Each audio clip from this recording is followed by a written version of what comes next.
I'm Pat Dougal with H&M Pipe Beveling Machine Company, Tulsa, Oklahoma. Today, I want to talk to you about H&M's saddle-type pipe cutting and beveling machines. This happens to be a model number 1 here today that we're going to be talking about, working with, and making a cut with. This model number 1 has the ability to work 3, 4, 6, and 8-inch diameter pipe.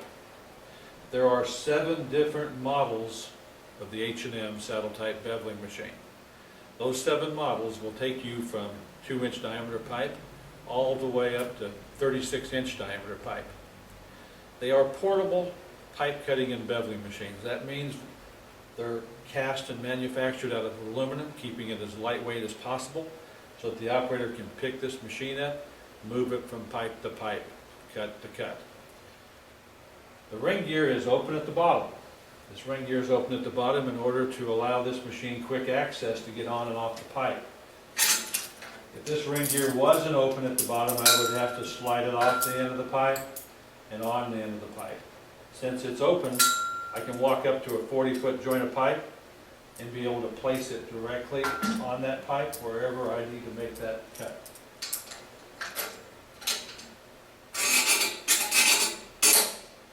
With this open ring gear, allowing us to get on and off the pipe, a lot of people say, well, how can this machine make a full 360-degree rotation? And they all can. As I run around here, you're going to be able to see that there's drive pinions engaging the ring gear and driving the ring gear and the torch around the pipe. When we lose the ring gear here, it's being driven by the opposite pinion gear. Before we lose it over here, we're going to pick it back up. That allows that machine or that ring gear to make a full 360, cutting and beveling that pipe all in one revolution without the operator making any stops or starts. Very convenient, very easy to use, very accurate. In order for these machines to bevel the end of that pipe and also give you a square end all in the same revolution, the machine has to be perfectly centered on the pipe. This ring gear has to be perfectly centered, and it needs to be perfectly square with that pipe, so that when we're done, we have a beveled wall thickness and the end square, so they can bring 2 beveled ends together, weld them, and keep that pipe flowing in a straight line. The way this accuracy is achieved is by 4 spacer bolts back here on the back part of the machine we call the saddle. These 4 spacer bolts under here, when we set this machine down, those 4 spacers make contact with the pipe. As soon as all 4 spacers make contact, it squares and precisely centers the ring gear to the pipe.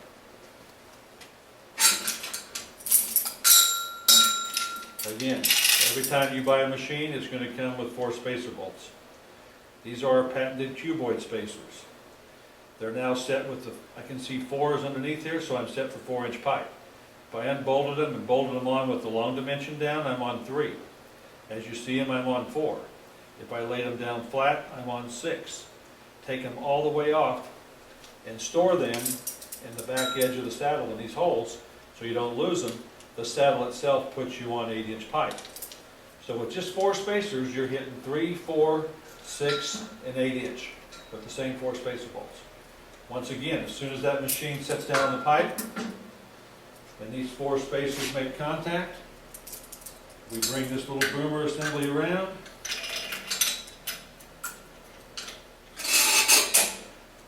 The machine is now centered and square to this pipe, and we're ready to light our torch and start our cutting process.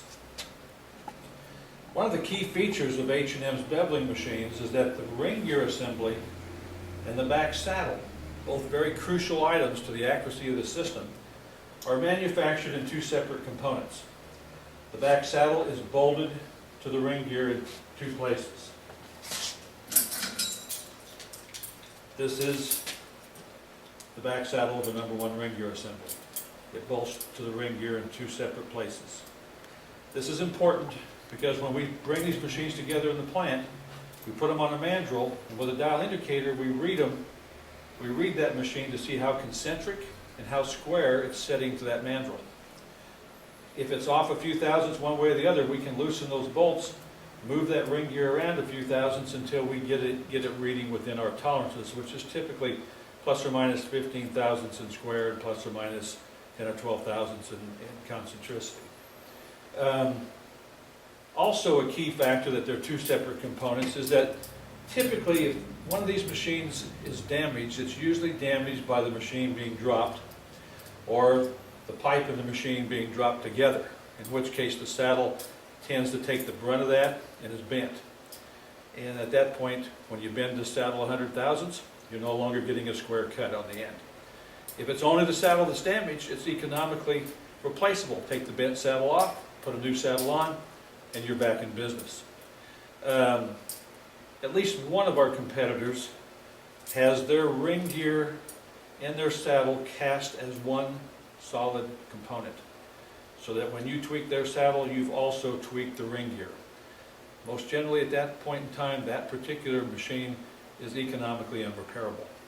With an H&M, you bend the saddle, it's very economical to buy a new one. Okay, I think at this point in time, we'll make a cut. We're using a 2-hose machine cutting torch. Typically these machines do use an oxy-fuel cutting torch. 2 hoses recommended, so we want the minimum number of hoses that we're dragging around the pipe. However, these pieces of equipment can also utilize a plasma cutting torch. Plasma cutting torches today have come down dramatically in price. They can be purchased with a straight barrel plasma torch that'll drop right into our existing torch holders, at which time with plasma you can then cut mild steel, stainless, aluminum, basically anything that cuts or conducts electricity. So these machines are typically used with oxy-fuel, but are becoming more and more common to see them being used with plasma. One little feature, another feature on the H&M machine is this, I'm turning a little knob over here that we call a 7F knob and cam. And when we turn this knob, you can see the torch going up and down. When I get ready to make this cut, I'm going to preheat the pipe with the torch tilted up and away from the pipe. I'm going to preheat, start my cutting process, and then before I start to travel, I am going to drop that torch down back towards the pipe, which leaves the blowhole out on the scrap piece and gives me a better opportunity to have a square and beveled end without a big notch in it.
And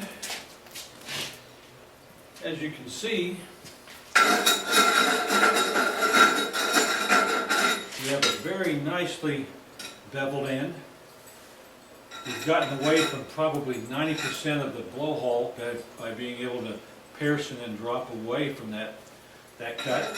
And as you can see, when the torch is set properly and the speed is proper, the quality of the cut is exceptional, requiring very little cleanup, and at which time you're going to have a very nicely beveled and square end. Very fast, very efficient.